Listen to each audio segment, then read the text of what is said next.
اللہ رب العزت نے ہر انسان کو 3 نعمتوں سے نوازا ہے۔ ایک انسان کا قلب، دوسرا انسان کا نفس اور تیسرا انسان کی عقل۔ 3 الگ الگ چیزیں ہیں۔ قرآن مجید میں، حدیث مبارکہ میں تینوں کا الگ الگ تذکرہ ہے۔ قلب جذبات کا مقام ہے۔ جذبات خوشی کے، غم کے، محبت کے، نفرت کے، سخاوت کے، بخیلی کے، یہ سب جذبات کا تعلق قلب کے ساتھ ہے۔ انسان کا نفس خواہشات کا مقام ہے۔ خواہشات جتنی بھی ہیں ان کا تعلق نفس کے ساتھ ہے، اچھی ہوں یا بری ہوں۔ اچھی خواہش، میں اللہ کا دوست بن جاؤں، تہجد گزار بن جاؤں، متقی بن جاؤں، مجھے جنت مل جائے، اللہ مجھ سے راضی ہو جائے، خواہش ہے مگر اچھی ہے، مستحسن ہے۔ اور بری خواہش، لوگ مجھے پہچانے، میری مرضی چلے ہر کام میں۔ تو خواہش اچھی بھی ہوتی ہے، بری بھی ہوتی ہے۔ جذبات اچھے بھی ہوتے ہیں، برے بھی ہوتے ہیں۔ اور تیسری چیز ہے انسان کی عقل۔ عقل میتھ کو پروسیسر کی طرح ایک ایسا عضو ہے کہ اس کو جو جذبہ دے دو یا خیال دے دو وہ اس کو پروسیس کر دیتا ہے۔ وہ پروسیسر ہے، صرف اپنا کچھ نہیں۔ جیسی خواہش ہوگی ویسے خیالات پروسیس کرے گا، دل میں جیسا جذبہ ہوگا ویسی سوچے گا۔ تو وہ ان دونوں سے سگنل لے کے اس کو پروسیس کرتا رہتا ہے۔ چنانچہ نیکی ذہن میں ہوگی تو نیکی کے خیالات آتے رہیں گے، برائی ہوگی تو برے خیالات آتے رہیں گے۔ تو اصل جو نعمتیں بنی وہ 2 ہی ہیں، قلب ہے اور نفس۔ اور انسان کی اصلاح کے 2 ہی طریقے ہیں، یا اس کا نفس سنور جائے یا اس کا قلب سنور جائے۔ اور دونوں کی دلیل قرآن پاک سے۔ اس لیے تزکیہ نفس کا تذکرہ، قد افلح من تزکا، تحقیق فلاح پا گیا وہ جس نے اپنے آپ کو ستھرا کیا۔ یہ نفس کا تذکرہ ہے۔ وَنَفْسٍ وَمَا سَوَّاهَا فَأَلْهَمَهَا فُجُورَهَا وَتَقْوَاهَا قَدْ أَفْلَحَ مَنْ زَكَّاهَا۔ تو گویا نفس کا تزکیہ ہونے سے بھی بندہ سنور جاتا ہے۔ وَمَنْ تَزَكَّى فَإِنَّمَا يَتَزَكَّى لِنَفْسِهِ، جو ستھرا ہوا اپنے لیے ستھرا۔ تو یہ بھی ضروری ہے۔ اور دوسرا ہے قلب کا سنورنا، منور ہونا، ٹھیک ہونا، یہ بھی ضروری ہے۔ چنانچہ قرآن مجید میں بھی بہت ساری جگہوں پر قلب کے بارے میں فرمایا۔ افلا یتدبرون القرآن ام علی قلوب اقفالها، کیوں یہ قرآن مجید میں غور نہیں کرتے، کیا ان کے دلوں پہ تالے لگے ہوئے ہیں؟ تو دلوں کا تذکرہ حدیث پاک میں بہت وضاحت سے بتایا۔ ان فی الجسد بنی آدم لمضغہ اذا فسدت فسد الجسد کلہ واذا صلحت صلح الجسد کلہ الا وہی القلب۔ تو قلب کے سنورنے سے انسان کا سنورنا یہ بھی قرآن و حدیث سے ثابت ہے، اور نفس کے سنورنے سے انسان کا سنورنا یہ بھی قرآن و حدیث سے ثابت ہے۔ 2 ہی طریقے ہیں۔ اللہ رب العزت کی مشیت نے پسند کیا کہ انسان شروع سے نفس کا تزکیہ کریں، مجاہدہ کریں اور اللہ کا قرب پائیں۔ چنانچہ شروع سے لے کے تاریخ انسانیت کو پڑھ کے دیکھ لیں، نفس کے مجاہدے، اس لیے کہ یہ نفس اللہ کا سب سے بڑا دشمن ہے۔ کائنات میں کسی بت کی اتنی پرستش نہیں کی گئی جتنی پرستش اس بت کی گئی ہے، نفس کے بت کی۔ اور اس کی پرستش صرف کافر اور مشرک نہیں کرتے، کلمہ پڑھنے والے بھی کرتے ہیں۔ یہ ایسا بت ہے، اس کی پرستش سے چھٹکارا قسمت والے پاتے ہیں۔ اس لیے یہ سب سے بڑا دشمن بنا، شیطان سے بھی بڑا دشمن۔ وہ کیسے؟ کہ عزازیل بڑا عبادت گزار تھا، حدیث سے ثابت ہے کہ اس نے ہزاروں سال عبادت کی، چپے چپے پہ سجدے کیے، تبھی تو اونچا مقام ملا تھا۔ اب وہ ملعون کیوں ہوا؟ سوال ذہن میں پیدا ہوتا ہے، بھئی اس وقت تو کوئی شیطان نہیں تھا جس نے اس کو بہکایا، تو وہ ملعون کیوں بنا؟ اس کو اس کے نفس نے ملعون بنایا۔ تو یہ نفس ایسا بدبخت ہے کہ یہ عزازیل کو شیطان بنا دیتا ہے۔ تو یہ شیطان کا بھی گرو گنٹھال سب سے بڑا۔ تو شیطان ہمارا دشمن، نفس اس سے بڑھ کر ہمارا دشمن۔ اس لیے ہمارے مشائخ فرماتے ہیں کہ اے دوست، تو نفس کو پالنے میں لگا ہوا ہے اور نفس تجھے جہنم میں دھکا دینے میں لگا۔ تو نفس کی اصلاح یہ شروع سے تاریخ انسانیت میں موجود ہے۔ چنانچہ اس کے لیے بڑی مجاہدے کیے جاتے تھے۔ اللہ کو راضی کرنے کے لیے اس کو مشقت میں ڈالا جاتا تھا۔ آپ بنی اسرائیل کی تاریخ پڑھ کے دیکھ لیں، ان کے ہاں راہب ہوتے تھے۔ یہ کون لوگ تھے؟ اچھے لوگ تھے، اپنے وقت کے عبادت گزار تھے، نیکوکار تھے۔ 70 سال عبادت میں، 400 سال عبادت میں کوئی آسان کام؟ 400 سال۔ اور اللہ خود فرماتے ہیں ذالک بانہم منہم قسیسین و رہبان، دیکھا اچھے لوگ تھے نا، تو وہ اللہ سے محبت کرنے والے تھے، اور ان کی انڈرسٹینڈنگ یہ تھی کہ نفس کو پامال کرو، چنانچہ وہ کم کھاتے تھے، کم پیتے تھے، کم سوتے تھے، ایک کمرہ عبادت کا بنا کے اس کو صومعہ کہا تھا، بس اس کے اندر رہتے تھے، ان کو مخلوق سے کوئی واسطہ نہیں تھا، شادی بھی نہیں کرتے تھے کہ یہ بھی رکاوٹ نہ بنے۔ اب یوں دنیا سے منہ موڑ کے اللہ کو چاہنا کوئی آسان کام ہے؟ کر کے دیکھیں نا ذرا، ایک ہفتہ نہیں گزار پائیں گے ہم، ہمارا تو ایک دن فون واپس لے لیا جائے نا تو شاید زندگی مشکل ہو جائے۔ تو آخر وہ تنہائی میں، خلوت میں، اللہ کی یاد میں بیٹھتے تھے نا، سجدوں میں رہتے تھے۔ بخاری شریف کی روایت ہے، ایک عابد نے کئی سو سال عبادت کی اور اس نے دعا مانگی کہ اللہ جب میری موت آئے تو سجدے میں آئے، اور اس کو سجدے میں ہی موت آئے، پہاڑ کی چوٹی پہ اس کی قبر۔ تو اس کا مطلب یہ کہ یہ وہ لوگ تھے جو واقعی اللہ کے عاشق تھے، اللہ کو ٹوٹ کے چاہتے تھے، سب خواہشات چھوڑ دی تھی، مگر وہ ایک قدم اور آگے بڑھ گئے کہ یہ تو کہیں نہیں کہا گیا تھا کہ تم شادی نہ کرو، لوگوں سے رابطہ نہ رکھو، تم اللہ کے قریب نہیں جا سکو گے، یہ انہوں نے خود گھڑ لی تھی۔ یعنی نفس کا مجاہدہ تو شروع سے کہا گیا تھا، مگر اس مجاہدے میں اتنا آگے بڑھ جانا کہ بالکل ہی بے تعلق ہو جانا، یہ والرہبانیت نبتدعوها، یہ بدعت تھی جو انہوں نے بنا لی تھی، مگر محبت میں کیا تھا۔ حکم نہیں تھا ان کو کہ تم ایسے رہو، حکم نہیں تھا کہ شادی کرنے سے اللہ کا قرب نہیں ملے گا، یہ انہوں نے محبت میں، کیونکہ جب علم نہ ہونا تو عشق بدعت سکھاتا ہے، اور عشق نہ ہو تو علم عجب اور تکبر میں ڈال دیتا ہے، یہ دونوں لازم و ملزوم ہیں ایک دوسرے کے۔ تو بنی اسرائیل کی تاریخ سے پتہ چلتا ہے، چنانچہ نبی علیہ السلام دنیا میں تشریف لائے، آپ صلی اللہ علیہ وسلم نے صحابہ کو تعلیم دی۔ چنانچہ مدینہ طیبہ جب نبی علیہ السلام تشریف لائے تو پہلا خطبہ جو دیا اس میں فرمایا کہ احب اللہ بکل قلوبکم، کہ تم اللہ کو پورے دل سے محبت کرو۔ یہ مدینے کا پہلا خطبہ ہے جو نبی علیہ السلام نے دیا، اللہ سے پورے دل سے محبت کرو۔ نبی علیہ السلام نے میسج دیا کہ دیکھو دل ایک ہے اور ایک ہی کے لیے ہے، ما جعل اللہ لرجل من قلبین فی جوف، کسی کے سینے میں اللہ نے دو دل نہیں بنائے، ایک رحمان کو دے دے، ایک نفس اور شیطان کو دے دے، تو دل ایک ہے اور ایک ہی کے لیے۔ چنانچہ صحابہ رضی اللہ عنہم کا پورا دل اللہ کے لیے تھا۔ یہیں پہ فرق ہے، ہم نے کلمہ بھی پڑھا، ہم مسلمان بھی کہلائے، ہم نمازیں بھی پڑھتے ہیں، لیکن پورا دل اللہ کو ابھی نہیں دیا۔ کچھ دل کا حصہ ہے جس میں بت ہیں، کسی میں عورت ہے، کسی میں مال ہے، بتوں کو توڑ، تخیل کے ہوں یا پتھر کے، ان بتوں کو توڑنا پڑے گا۔ اللہ نے اپنے گھر کو بتوں سے پاک کروایا تھا نا نبی علیہ السلام کے ہاتھوں، تب لات و منات توڑوا دیے تھے۔ ہمیں بھی لات و منات توڑنے کا حکم ہے کہ ایک ایسا وقت زندگی میں آئے کہ ہم کہیں اللہ ترکت اللات والعزی جمیعا، سب لات و منات کو چھوڑ دیا میں نے، بس سارا دل آپ کے لیے۔ اور تصوف کی پوری محنت کا مقصد یہی ہے کہ پورا دل اللہ کو ہم دے دیں، ماں سوا کی محبت نہ رہے۔ چنانچہ صحابہ رضی اللہ تعالیٰ عنہم اللہ رب العزت سے بہت محبت کرتے تھے، اور وہ چاہتے تھے کہ ہمیں اللہ کا قرب کا اعلیٰ ترین مقام مل جائے۔ چنانچہ وہ اپنے نفس کے خوب خلاف کرتے تھے، راتوں کو جاگتے تھے، روزوں پہ روزے رکھتے تھے، قسمیں کھانے لگ گئے تھے۔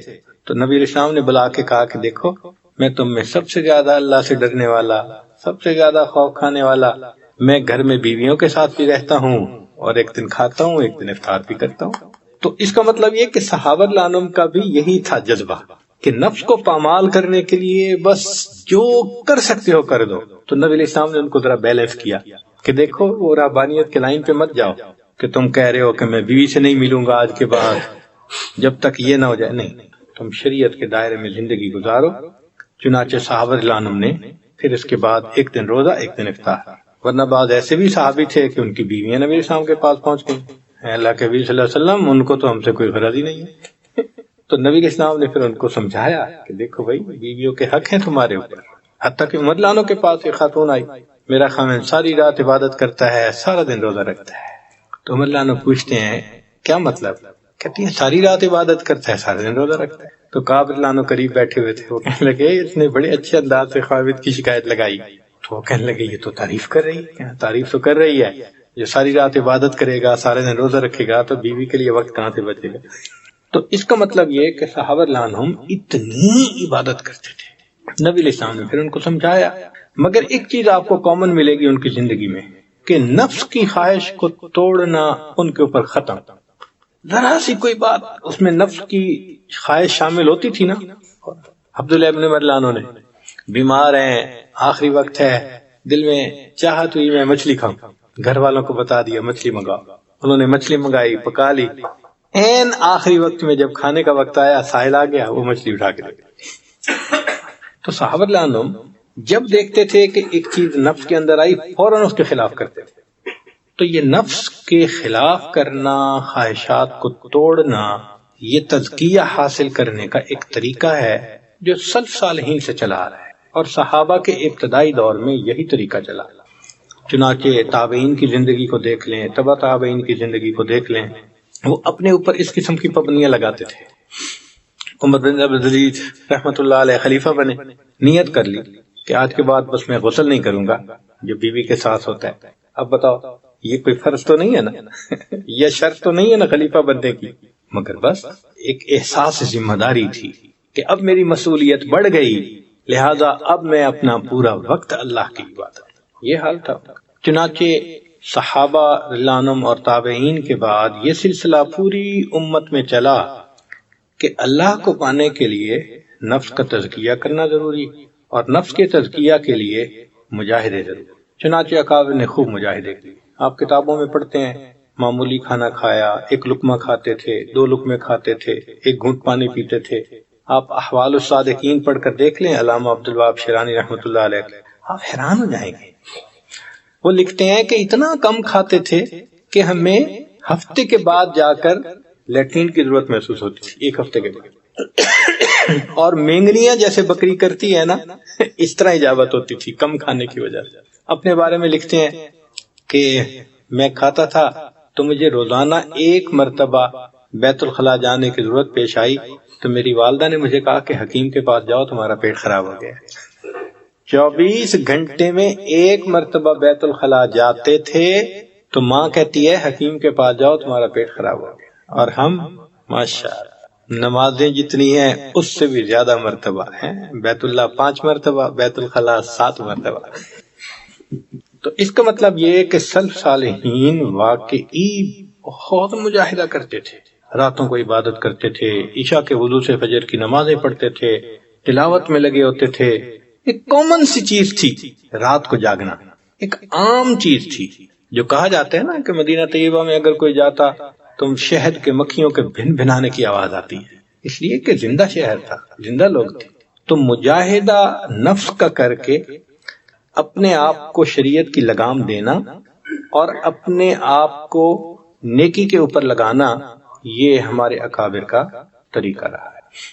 وقت کے ساتھ ساتھ ہمتیں کمزور ہوتی گئیں، قوا کمزور ہو گئے، تو علماء امت، مشائخ امت نے محسوس کیا کہ اب لوگوں میں وہ ہمت نہیں رہی۔ ہمارے بعض اکابر تو روزے رکھتے تھے، پانی سے روزہ، پانی سے افطار، پانی سے روزہ، پانی سے افطار۔ قرآن پاک میں تذکرہ ہے اس کا کہ سیدہ فاطمہ زہرا عنہا اور حضرت علی عنہ نے 3 روزوں کی منت مان لی تھی۔ شہزادے بیمار ہو گئے تھے کہ شفا یاب ہو گئے تو ہم 3 روزے رکھیں گے، اور پہلا روزہ رکھا، افطاری کا وقت آیا تو مانگنے والے آ گئے، ان کو دے دیا۔ تو جب سب کھانا ان کو دے دیا تو خود کیا کیا ہوگا؟ پھر اگلے دن افطاری کے وقت کچھ پکایا تو کوئی اور آ گیا، اس کو دے دیا۔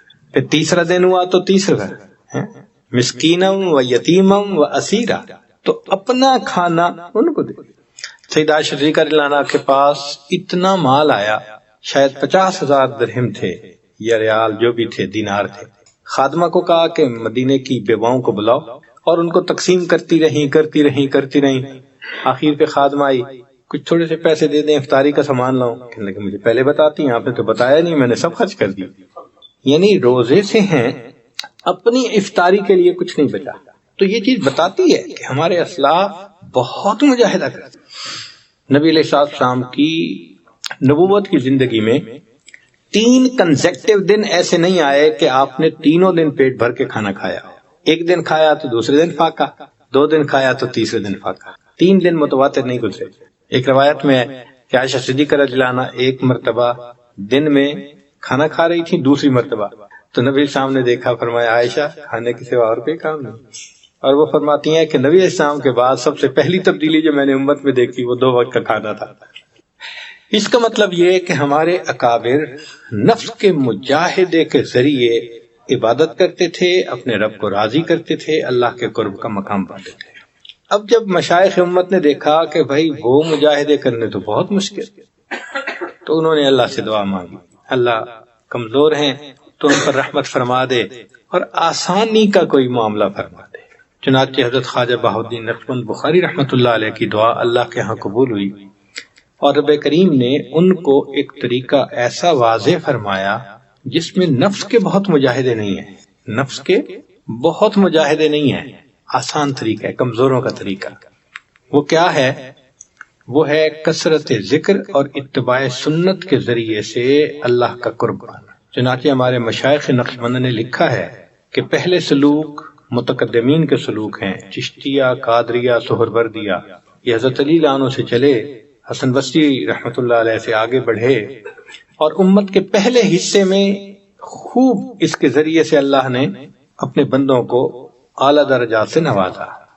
یہ جو نقشبندی سلوک ہے یہ متاخرین کا سلوک کہلاتا ہے، آخر پہ کمزوروں کا سلوک ہے. تو اللہ رب العزت نے ان پر واضح فرمایا کہ بھائی نفس کے مجاہدے کرنے کی بجائے ایک اصلاح کا اور بھی طریقہ ہے جس کو کہتے ہیں قلب کی اصلاح. تو ابھی تک امت نفس کے مجاہدوں سے تزکیہ پاتی تھی، تم قلب کے یعنی تصفیہ کے ذریعے سے اپنے نفس کو بھی تزکیہ میں لا سکتے. چنانچہ جب دل سنورتا ہے تو نبی السلام نے فرمایا کہ پورا جسم سنور جاتا ہے. لہذا قلب کے سنورنے سے نفس کی اصلاح خود بخود اس کے ذمن میں ہو جاتی ہے. دل میں جذبہ ہو انسان نفس کو پامال کرتا ہے. ہم نے دیکھا ہے ہمارے ہاں یہ جو لوگ پوزیشنیں لیتے ہیں جانے کے لیے اوپر، تو ان کو ووٹ چاہیے ہوتا ہے. اب دل میں ایک شوق ہے کہ مجھے یہ سیٹ حاصل کرنی ہے. اب سیٹ حاصل کرنے کے لیے جائیں گے، غریب کے پاس بیٹھیں گے، بات کریں گے، ان کے ساتھ مل کے کھانا کھائیں گے. تو دیکھو اپنے نفس کو پامال کر رہے ہیں نا. تو دل کا جذبہ تھا، نفس کو پامال کرنا آسان ہو گیا.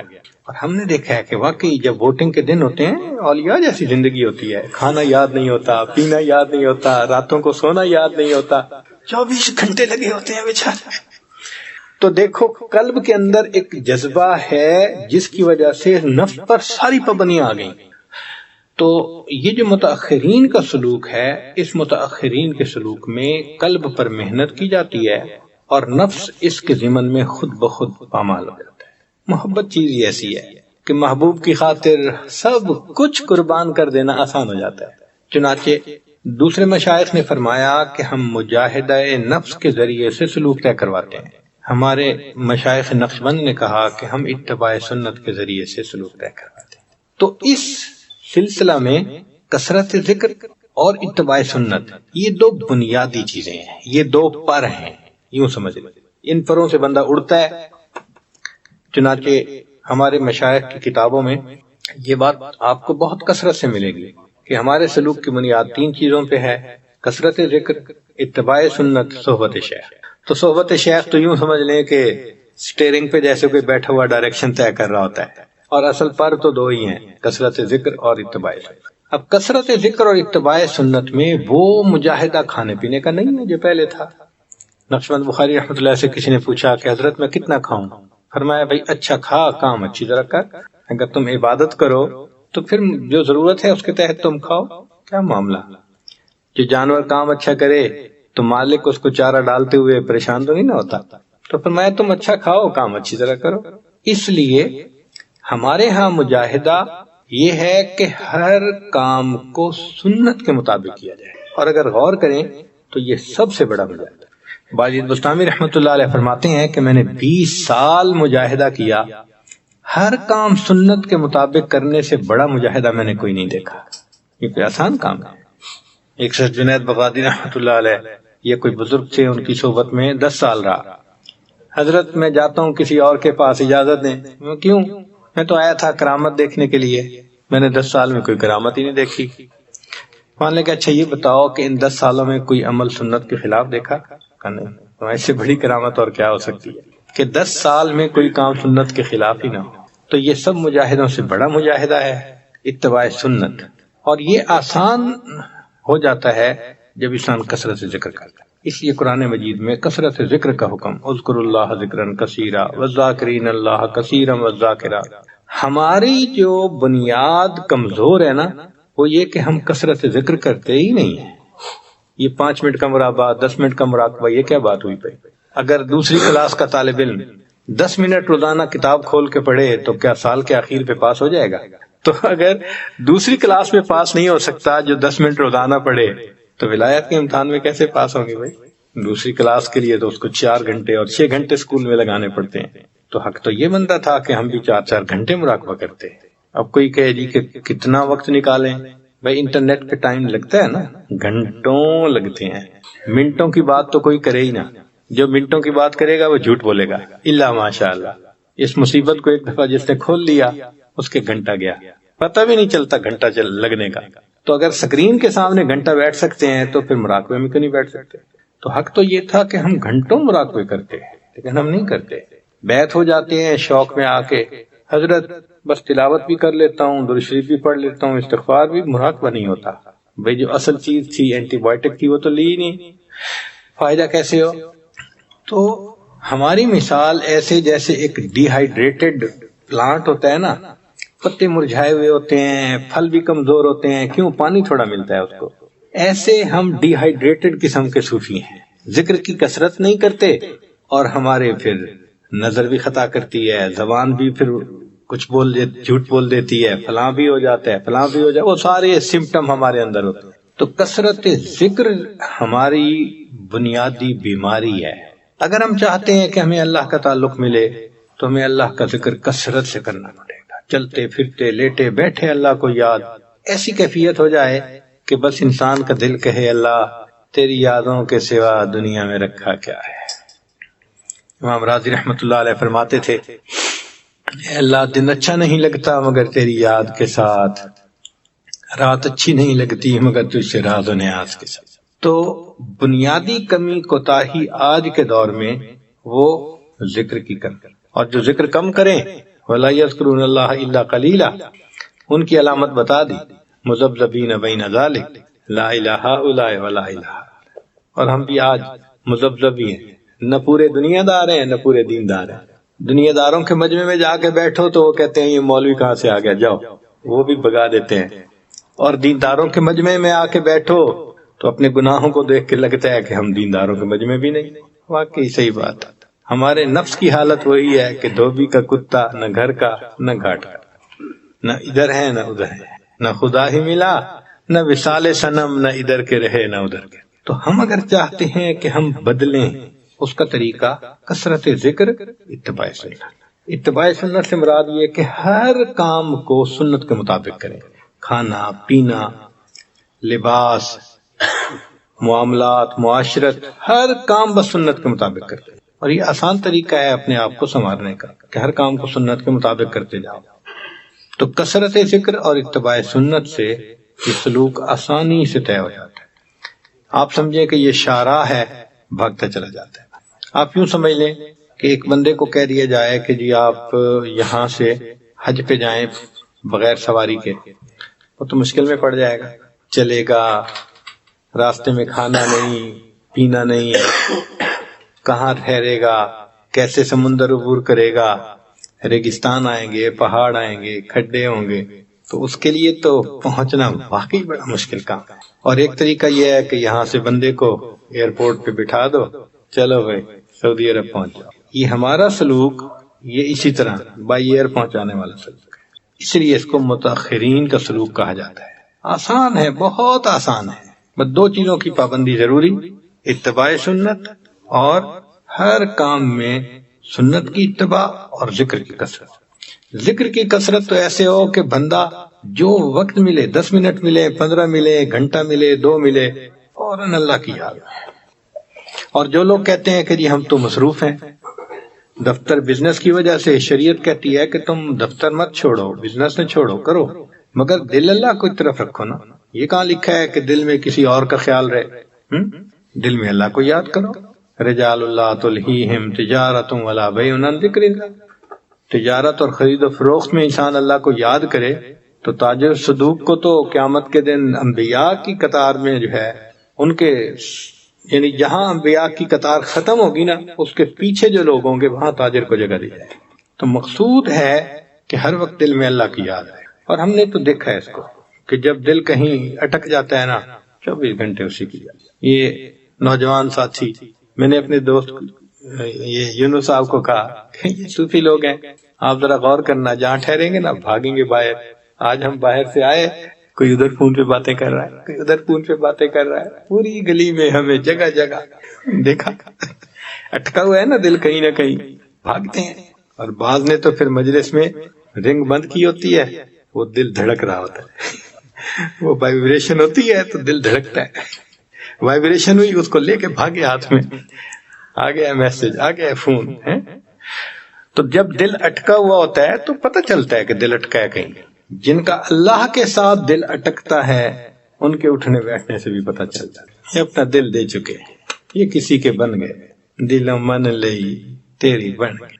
جس نے بھی دل میں عہد کر لیا اللہ میں نے اپنا دل آپ کو دے دیا، تو ان کو مصلی پہ دیکھیں گے، ان کو تلاوت کرتا دیکھیں گے، ان کو تہجد پڑھتا دیکھیں گے، سبحان اللہ۔ سیماہم فی وجوہہم من اثر السجود، پتہ چلتا ہے ان کے چہروں سے جو ذکر کر رہے ہوتے ہیں۔ تو دو چیزیں ہیں، کثرت ذکر اور اتباع سنت، ان دو چیزوں سے یہ سلوک طے ہو جاتا ہے۔ تو سلوک بہت آسان ہو گیا، آپ ضرورت کے مطابق نیند پوری کریں، 7 گھنٹے اچھی نیند ہے۔ اگر کوئی بہت تھکا ہوا ہوتا ہے بے شک 8 گھنٹے سوئے، تو 7-8 گھنٹے سونا تصوف میں منع نہیں ہے، نیند پوری کریں۔ اور باقی 8 گھنٹے جو دفتر کے ہیں وہ بھی دفتر کا کام کریں، ہم اس سے بھی منع نہیں کرتے۔ لیکن وہ جو باقی 8 گھنٹے بچتے ہیں نا، اب ان میں بیوی بچوں کے ساتھ چلو آپ 2 گھنٹے گزار لیں گے، کوئی خرید و فروخت 1 گھنٹہ اور لگا لو، وہ جو 3-4 گھنٹے خبریں پڑھ رہا ہوں جی، اور خبروں پہ نام پہ ماشاءاللہ سکرینیں کھل رہی ہوتی ہیں، تقریر سن رہا ہوں ماشاءاللہ، شیطان بٹھاتا ہے ذرا تقریر سنتے ہیں فلاں کی، اور تقریر سننے بیٹھتے ہیں تصویر دیکھ کے ختم کرتے ہیں، تقریر سے تصویر پہ چلے جاتے ہیں، وہ تصویریں دیکھ رہے ہوتے ہیں بیٹھے ہوتے ہیں۔ یہ جو 3-4 گھنٹے ہر بندے کی زندگی میں آپشنل ہوتے ہیں نا، وہ فون پہ گزرتے ہیں، وہ ادھر گزرتے ہیں، وہ کسی اور کام میں گزرتے ہیں، اس کو مینیج کریں، بس اتنی سی بات ہے۔ اگر اس کو اچھی طرح مینیج کر لیں تو آپ کا سلوک طے ہو سکتا ہے آسانی سے، کسی کے لیے رکاوٹ نہیں ہے۔ اس بات کو اس لیے تفصیل سے بتایا کہ پتہ رہے کہ جی ہمیں کرنا کیا ہے۔ تو کثرت ذکر، اتباع سنت، یہ ہماری بیماری کا حتمی علاج ہے، حتمی علاج۔ اب ہمارا جو سلوک ہے اس کے بارے میں پچھلی 1-2 مجالس میں بھی تفصیل کہی گئی۔ یہ بات ذہن میں رکھیں کہ یہ جو سلوک ہے نا، یہ کوئی علم نہیں ہے کہ پڑھا دو تو سب کو پتہ چل جائے گا، یہ کیفیات کا نام ہے، اور کیفیات کرنے سے ملتی ہیں، سننے سے نہیں مل جاتی۔ اس لیے سلوک راستہ طے کرنا پڑتا ہے۔ آپ یہاں سے بیٹھ کر تصور کر لیں مکہ مکرمہ کا تو پہنچ تو نہیں نہ جاتے، طے کرنا پڑے گا نا۔ اسی طرح دل میں چاہتوں میں اللہ تعالیٰ تک پہنچ جاؤں تو پہنچ تو نہیں جائیں گے، اس کے لیے راستہ طے کرنا پڑے گا، محنت کرنی پڑے گی۔ اب اس کے لیے ہمارے مشائخ نے یہ بتلایا کہ دیکھو چھت پہ جیسے بندہ چڑھنا چاہتا ہے نا تو سیڑھیاں ہوتی ہیں، سیڑھیوں پہ چڑھتا جائے چھت پہ چلا جاتا ہے۔ جو ماسٹر کی ڈگری کرنا چاہے تو 16 سال کا ایک سلیبس ہوتا ہے، ماسٹرز کر لیتا ہے۔ اسی طرح جو اللہ تعالیٰ تک پہنچنا چاہے تو 35 اسباق ہیں، اگر وہ کر لے گا تو اللہ رب العزت کی معرفت نصیب ہو جائے۔ انہوں نے ہم پر یہ احسان کیا کہ اس کو کھول کھول کے بتا دیا۔ پہلے سبق پر تم یہ کرنا، یہ کیفیت ملے گی، یہ کرنا، یہ کیفیت ملے گی، یہ کرنا تو یہ کیفیت ملے گی۔ اب بتائیں کتنا آسان کر دیا انہوں نے راستے کو۔ اب ایک بندہ 2 سیڑھیاں چڑھ کے کھڑا ہی ہو جائے تو قصور کسی کا تو نہیں ہے نا، اپنا ہی قصور ہے۔ آج یہی ہے کہ 1 سبق کیا، 2 سبق کیا، اور 2 سبق کے بعد بس کھڑے ہوئے، اسی پہ سال گزر گیا، 2 سال گزر گئے۔ اچھا ایک بات بتائیں، اگر کوئی طالب علم تیسری کلاس میں 3 سال لگا دے، اسے پاس کہیں گے یا فیل کہیں گے؟ بولے فیل کہیں گے۔ اب کسی بندے کو سبق میں 3 سال لگ جائیں تو کیا کہیں گے؟ فیل ہے بھائی، اور کیا؟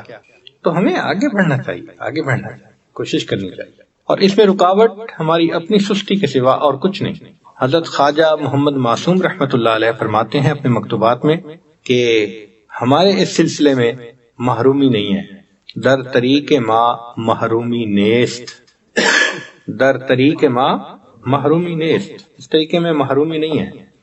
وہ فرماتے ہیں کہ منزل تک پہنچنے میں سستی کے سوا اور کوئی رکاوٹ نہیں ہے، سالک کی اپنی سستی کے سوا کوئی رکاوٹ نہیں، خود ہی سست ہے۔ ہمیں یاد آتا ہے کہ امریکہ میں بہت بڑے بڑے ہائی وے ہیں، تو وہاں پر بعض ہائی وے ایسے ہیں کہ اس کو ٹرن پائک کہتے ہیں، کہ آپ اس ہائی وے پہ ایک دفعہ چڑھ گئے نا تو اس کا ایگزٹ کہیں نہیں ہوتا، ایک منزل ہوتی ہے، بس وہاں جا کے ایگزٹ آتا ہے، درمیان میں کہیں نہیں، اس کو ٹرن پائک کہتے ہیں۔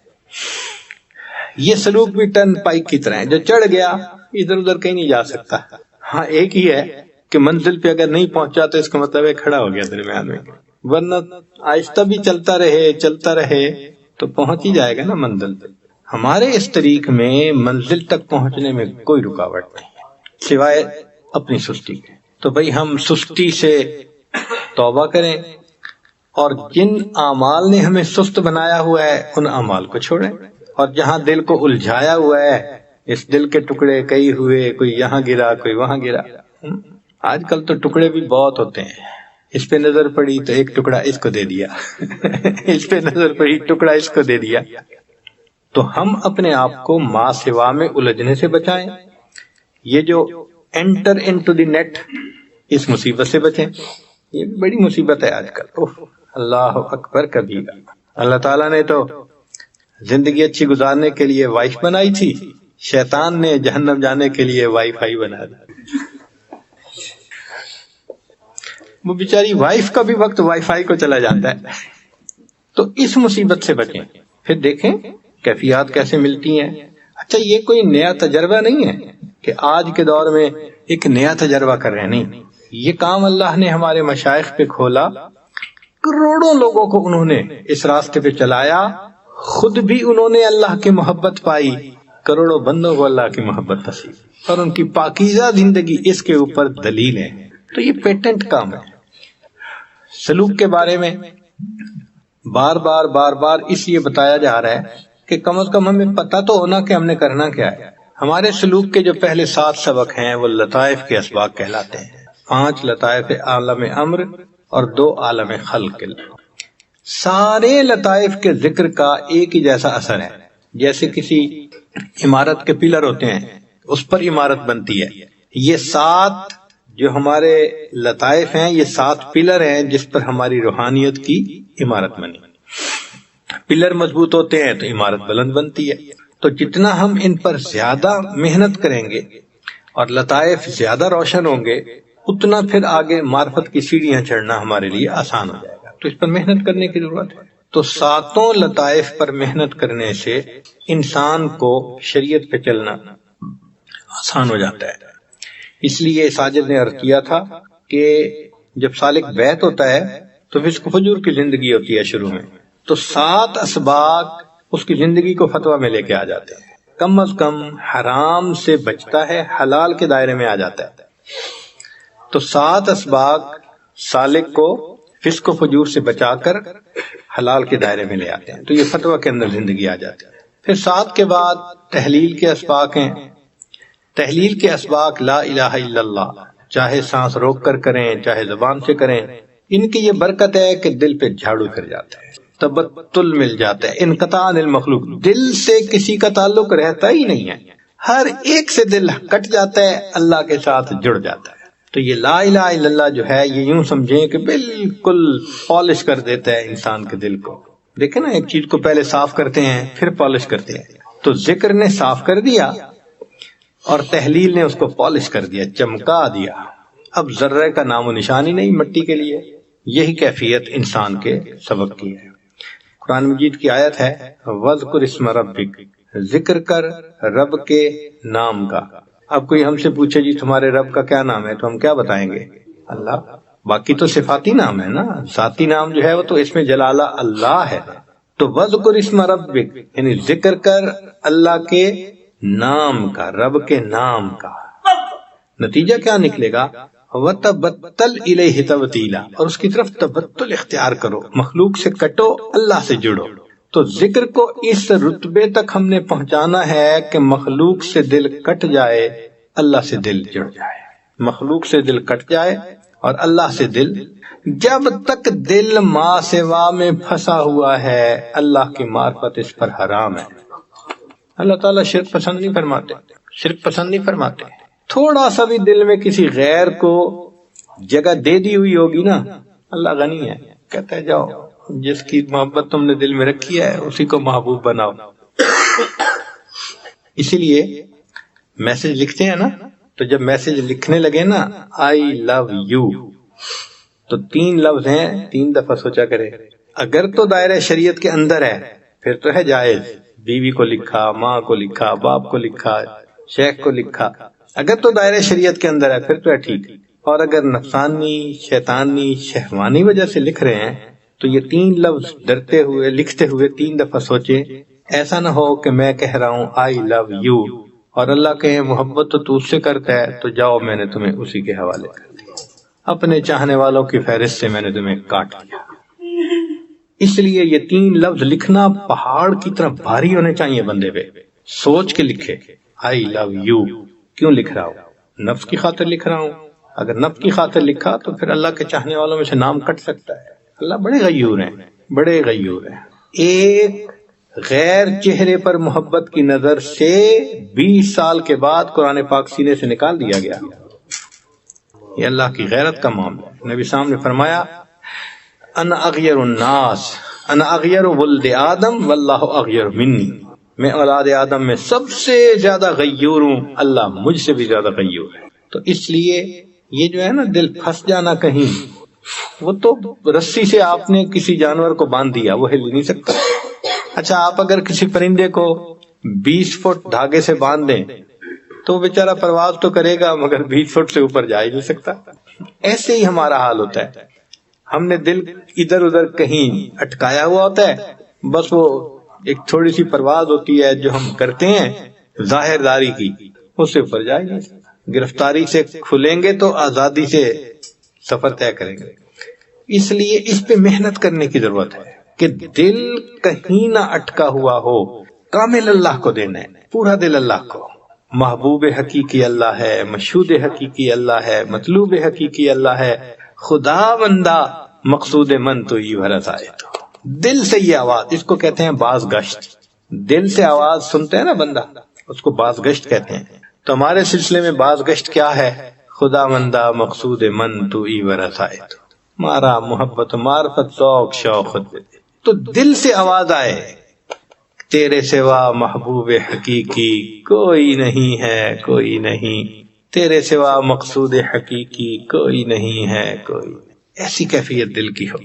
یاد میں تیری سب کو بھلا دوں، کوئی نہ مجھ کو یاد رہے، تجھ پر سب گھر بار لٹا دوں، خانہ دل آباد رہے، سب خوشیوں کو آگ لگا دوں، غم سے تیرے دل شاد رہے، سب کو نظر سے اپنی گرا دوں، تجھ سے فقط فریاد رہے۔ ایسی کیفیت ہو جائے تو پہلے لطائف کے اسباق کرنے سے انسان کبائر کو چھوڑ کر فتویٰ کی حدود میں آ جاتا ہے، اور تحلیل کا ذکر کرنے سے یہ تقویٰ کی حدود میں آ جاتا ہے۔ پھر انسان گناہ کے موقعوں سے بھی بچتا ہے، دل کی کیفیت ایسی ہو جاتی ہے، تقویٰ پھر زندگی آ جاتی ہے۔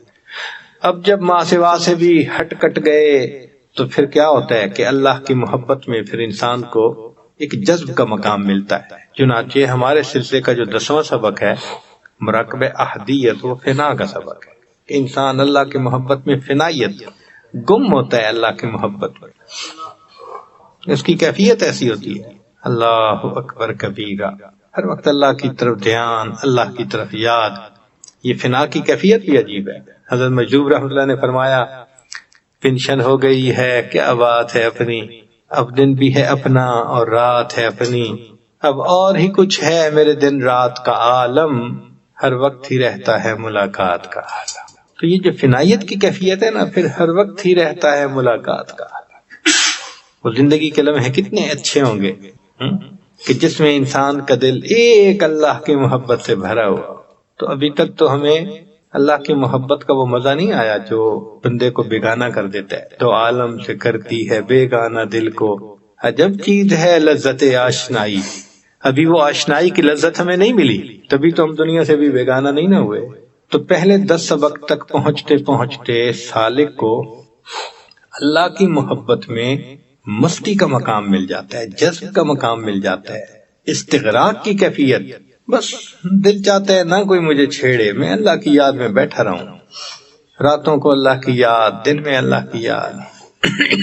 چنانچہ ایک نوجوان ہاسٹل میں رہتا تھا تو روزانہ 3 گھنٹے مراقبہ کرتا تھا. تو مراقبے سے پہلے 2 رکعت نفل پڑھتا تھا. یا اللہ کوئی آ کے دروازہ نہ کھٹکھٹائے، کوئی مجھے ڈسٹرب نہ کرے. 2 رکعت نفل پڑھ کے اللہ سے دعا مانگتا تھا کہ یا اللہ کوئی ڈسٹرب کرنے والا نہ آ جائے کہیں.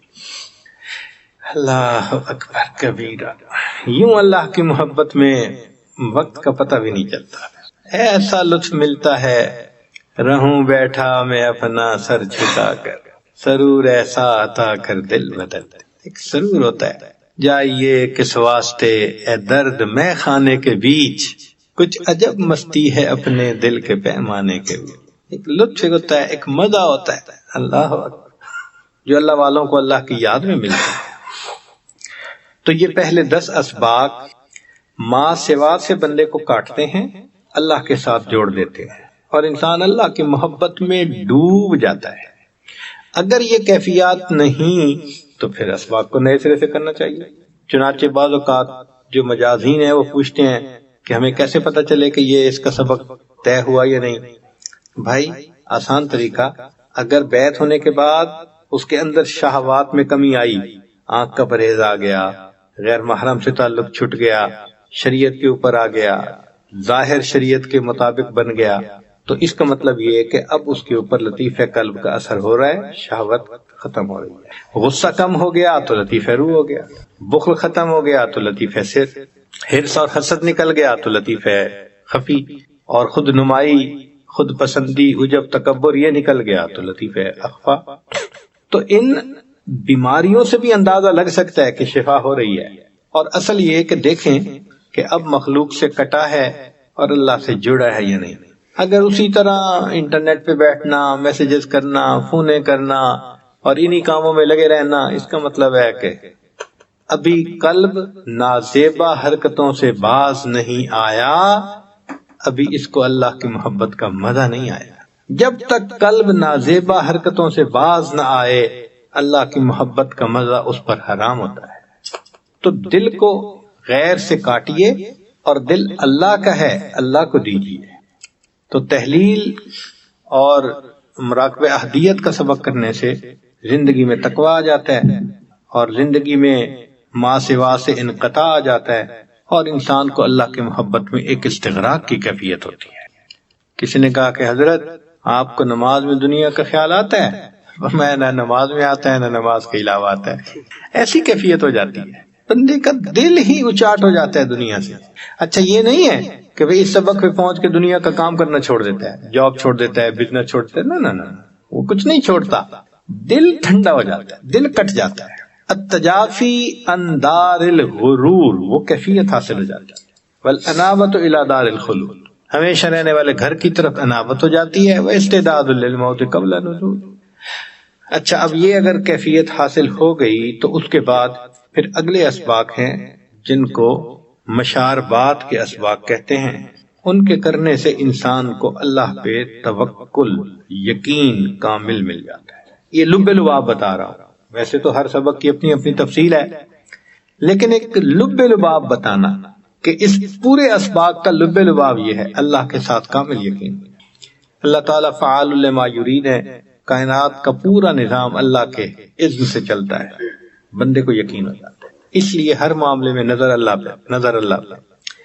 وہ چاہتے ہیں تو عزت کے نقشوں میں سے ذلت نکال دیتے ہیں، وہ چاہتے ہیں تو ذلت کے نقشوں میں سے عزت نکال دیتے ہیں. تو جب اللہ پہ یقین ہو جاتا ہے تو پھر مخلوق سے شکوے ختم ہو جاتے ہیں.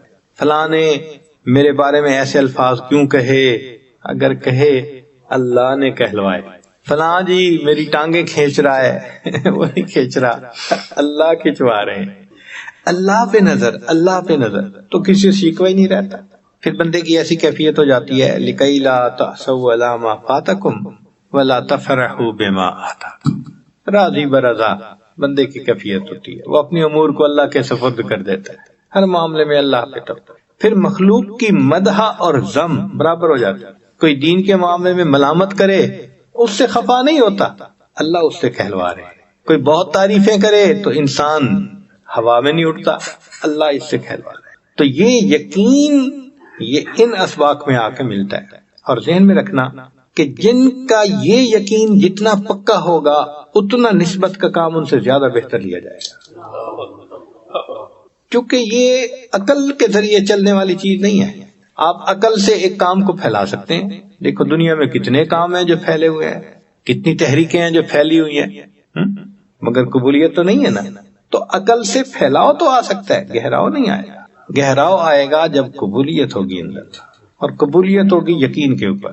تو ان اسباق میں پھر سالک کو اللہ تعالیٰ کی ذات پر ایک یقین کامل ہو جاتا ہے، ہر معاملے میں اللہ کی طرف رجوع کرتا ہے، ہر معاملے میں اللہ کی طرف دھیان۔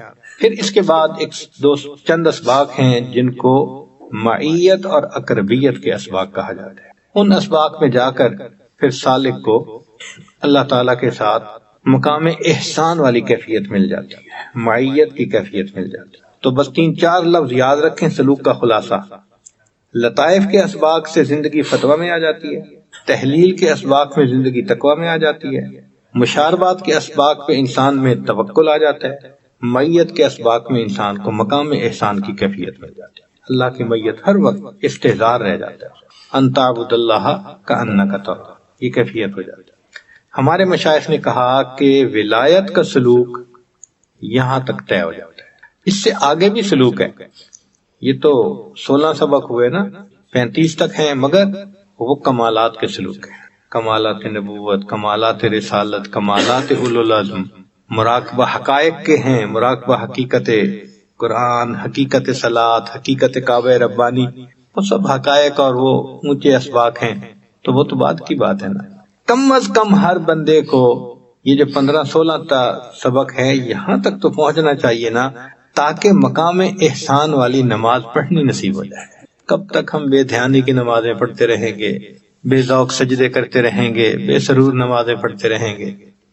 حضرت مجد الفانی رحمۃ اللہ نے اپنے مکتوبات میں ایک عجیب بات لکھی ہے، فرماتے ہیں کہ ہر مومن کو جنت میں اللہ تعالیٰ کا دیدار نصیب ہوگا، رویت باری تعالیٰ نصیب ہوگی، مگر جو رویت کی کیفیت جنت میں ہوگی وہ دنیا میں نماز کی کیفیت کے مطابق ہوگی۔ جو کیفیت دنیا میں نماز کی ہوگی ویسی کیفیت رویت کی ہوگی۔ پھر وہ اس کو ایکسپلین کرتے ہیں کہ جن لوگوں کو دنیا میں ماں سوا کے خیال کے بغیر نماز پڑھنی نصیب ہوگی، یکسوئی کے ساتھ، دھیان کے ساتھ، یہ وہ لوگ ہوں گے جن کو اللہ کا دیدار ہوگا بغیر کسی حائل اور پردے کے۔ اور جتنے دنیا میں نماز پڑھتے ہوئے وساوس آئیں گے نا، اتنے پردے آتے ہیں۔ وساوس بھری نماز ہوگی تو پردوں کے ساتھ۔ اب ایک ہے پردوں میں سے دلہن کو دیکھنا، اور ایک ہے پردے کے بغیر دیکھنا۔ اب سوچئے کتنی بڑی نعمت سے محروم ہو جائیں گے اگر ہم نے اپنی نماز کو بغیر وساوس کے نہ حاصل کیا تو۔ اس لیے اس پر محنت کرنی بہت ضروری ہے تاکہ ہمیں بھی نماز مقام احسان والی ان تعبد اللہ کأنک تراہ یہ کیفیت نصیب ہو جائے۔ اللہ اکبر۔ امام ربانی مجدد رحمۃ اللہ ایک مکتوبات میں لکھتے ہیں، اگر نماز نہ ہوتی تو اس دنیا میں ہمیں محبوب کا وصل کون جو ہے وہ عطا کرتا؟ نماز ہی تو ہے، دنیا میں محبوب کے وصل کی ایک کیفیت ہو جاتی ہے، سامنے کھڑے ہیں۔ تو اصل سلوک کا مقصد مقام احسان والی نماز کی کیفیت نصیب ہو جانا۔ کوئی کرامات مقصد نہیں ہے، کوئی رنگ دیکھنے مقصد نہیں ہے، دعائیں قبول ہونا مقصد نہیں ہے، عزتیں ملنا مقصد نہیں ہے، مقدمے فتح ہونا مقصد نہیں ہے، فتوحات کے دروازے، کوئی مقصد نہیں ہے۔ ایک مقصد ہے کہ کل کی ایسی کیفیت ہو جائے کہ ان تعبد اللہ کأنک تراہ۔ جب تک یہ کیفیت نہ ملی ہمیں پورے دین کی جو ہے وہ نعمت نہیں ملی کیونکہ نبی صاحب نے فرمایا آذا جبرائیل اتاکم یعلمکم دینکم، یہ تمہیں تمہارا دین سکھانے کے لیے آئے تھے۔ تو احسان دین کا حصہ ہے، شامل ہے۔ نہیں حاصل ہوا تو دین کا کچھ حصہ بھی ہمیں حاصل نہیں ہوا، تو کامل دین مل جائے، ہمیں وہ کیفیت مل جائے، چند سجدے بھی ہم کر گئے نا اس کیفیت کے ساتھ، تو انشاءاللہ اللہ تعالیٰ کی رحمت کی نظر ہوگی۔ اب اس میں رکاوٹ کوئی دوسرا نہیں ہے، ہمارا اپنا نفس ہے، ہماری اپنی خواہشات ہیں، ہمارے اپنے جذبات ہیں۔ ہمارے بزرگوں نے تو اللہ سے ایسا طریقہ مانگا جو بہت آسان ہے، اب اس پہ چلنا ہمارا کام ہے۔ تو بھئی اپنے معمولات کی پابندی کیجئے۔ ہمارے مشائخ نے لکھا ہے من لا ورد لہ لا وارد لہ، جو ورد نہیں کرے گا، وظائف نہیں کرے گا، اس پر کوئی کیفیات نہیں آئیں گی۔ حضرت سید حسین شاہ رحمۃ اللہ علیہ ایک مرتبہ فرمانے لگے کہ ہمیں پتہ چل جاتا ہے کہ کون بندہ ذکر کرتا ہے کون نہیں کرتا، تو ہم دن میں سوچنے لگے کشف ہوتا ہوگا، مگر وہ بڑے صاحب کشف تھے، فوراً کہنے لگے یہ کشف نہیں ہوتا۔ تو میں نے کہا جی، فرمانے لگے دیکھو جو ذکر کرے گا یقیناً اس پر کیفیات ہوں گی، اور جس پر کیفیات ہوں گی وہ لازماً شیخ سے رابطہ کرے گا، وہ ڈھونڈے گا چاہے دنیا کے دوسرے کونے پہ ہے، اس کو تو پوچھنا ہے نا۔ اور جس کا رابطہ ہی نہیں ہوتا 6 مہینے، اس کا مطلب کرتا ہی کچھ نہیں ہے۔ اور واقعی ہم نے دیکھا کہ جو اذکار کرتے ہیں، مراقبہ کرتے ہیں، ان کی کیفیات ہوتی ہیں، وہ تو ڈھونڈتے ہیں، وہ تو جہاں بھی ہو ڈھونڈ نکالتے ہیں، پوچھتے ہیں حضرت مجھے اب کیا کرنا ہے، تو کیفیت ہوگی تو بندہ ڈھونڈے گا نا۔ وہی لطیفہ ہے کہ بہو کو امید تھی تو ولادت کے دن قریب تھے، تو وہ ساس کو کہنے لگی کہ اچھا اب میں سو رہی ہوں تو اگر ولادت کا مسئلہ قریب آئے تو مجھے جگا دینا۔ اس نے کہا میں تجھے نہیں جگاؤں گی، تو سارے محلے کو جگائے گی۔ تو جس کی ولادت ہونی ہوتی ہے اس کو کوئی نہیں جگاتا، وہ سب کو جگاتی ہے۔ اسی طرح جو کیفیات بندے پہ آتی ہیں تو وہ تو شیخ کو بتائے بغیر رہ ہی نہیں سکتا، چاہے میسج کرے، چاہے خط لکھے، چاہے کسی طرح پہنچے، وہ پہنچ ہی کے رہے گا۔ اور جس کو رابطہ ہی نہیں، 4 مہینے، 6 مہینے، 1 سال، اس کا مطلب یہ کہ ورد وظیفہ کوئی نہیں ہو رہا، سمپل سی بات ہے۔ تو اس لیے ہمارے اس کام میں رکاوٹ ہماری اپنی سستی ہے۔ اب یہ ذہن میں بٹھا لیجئے کہ ہم نے ذکر کی کثرت کرنی ہے اور سنت کی اتباع کرنی ہے، اور جو کیفیات ہوں پھر ان کو شیخ سے پوچھنا ہے۔ راستہ بڑا سیدھا سیدھا ہے۔ اللہ تعالیٰ ہمیں اپنی محبت عطا فرمائے۔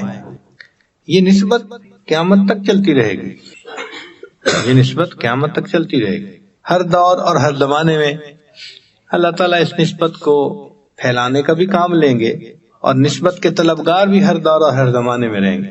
دنیا میں لوگ ہیں آج بھی یکسوئی کے ساتھ لگے ہوئے ہیں۔